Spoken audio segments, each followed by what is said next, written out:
Bonjour et bienvenue au-dessous des bibliothécaires. Dans cette vidéo, un petit tour du côté de nos lointains ancêtres, non pas les Gaulois, mais les Romains.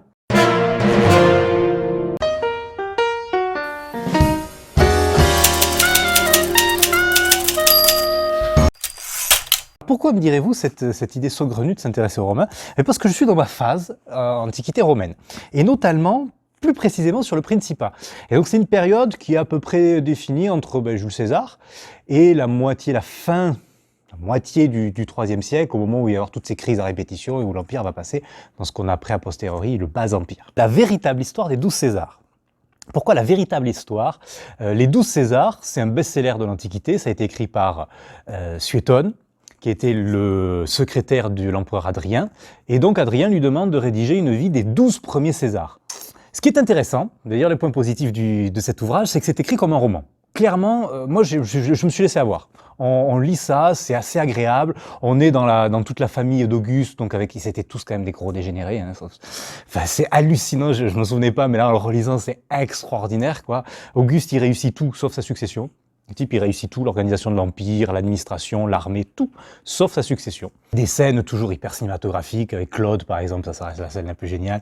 Donc Caligula se fait assassiner par les prétoriens, gore et tout le monde est tué. Et le vieil oncle boiteux, qu'on a toujours un peu considéré comme étant un petit peu débile, se cache derrière une tenture. Parce qu'il croit qu'il va se faire tuer lui aussi. Il se cache derrière une tenture et on rapporte Suétone qu'il laissait passer ses sandales.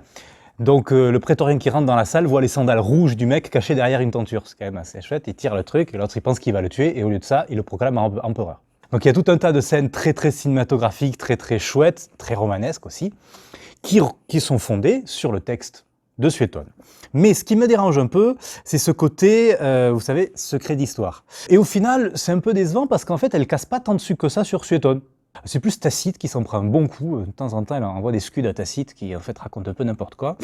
Ok. Et ce que j'ai un peu regretté, c'est que comme c'est écrit comme un roman, qu'à aucun moment on sait vraiment si c'est du Suétone ou du Virginie Giraud, quoi. Ça, c'est fun, je trouve, à redécouvrir.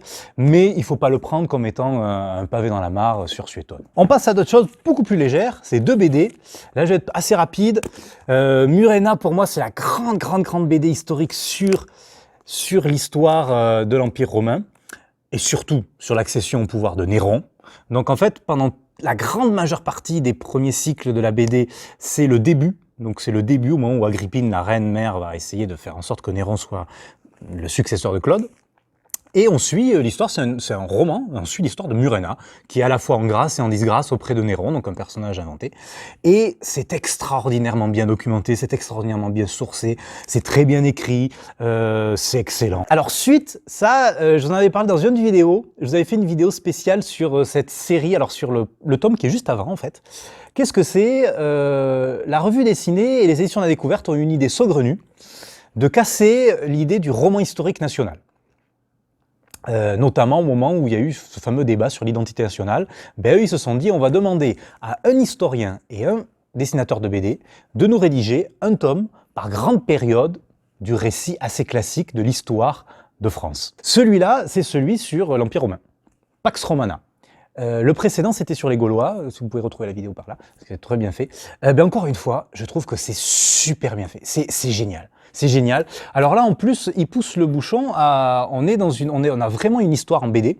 Alors c'est une histoire un petit peu nourrie, un gros délire psychédélique, quoi, parce que Blaise Pichon, donc l'historien, est dessiné, il devient personnage de BD, et il rencontre les dieux celtes dans un bar. Ils sont un peu déprimés parce que plus personne croit en eux, évidemment. Et lui, il est passionné. Ah, mais vous êtes Thanatos et tout. Voilà, il fait un peu le geek. Et les dieux vont un peu s'énerver et l'envoyer dans le passé. Et donc, ils vont, avec lui, randonner comme ça à travers l'histoire, dans les différentes périodes de l'histoire de l'Empire romain. Et on a après les différents chapitres rédigés par l'historien, qui sont, encore une fois, mais vraiment très faciles d'accès et plein d'informations. Donc pour moi, ça reste que je pense qu'à l'heure actuelle, c'est vraiment l'une des choses les mieux faites dans la vulgarisation historique. Vraiment. Je les ai pas toutes lues, hein, mais je trouve qu'à chaque fois, ils font le choix du de l'historien spécialiste de la période, avec un dessinateur de BD assez truculent et ils jouent tous les deux, quoi. Voilà pour cette jolie pile. Si la vidéo vous a plu, évidemment, n'hésitez pas à commenter, à partager cette vidéo, vous abonner aussi au-dessous des bibliothécaires. On est très content de voir que les abonnements progressent, donc on est à fond derrière vous. Vous pouvez cocher la petite cloche, vous savez, qui vous permet de voir les notifications et de voir toujours les nouvelles vidéos qui sortent tous les jeudis soirs à 19 h. Et bien sûr, à la semaine prochaine pour une nouvelle vidéo. À plus!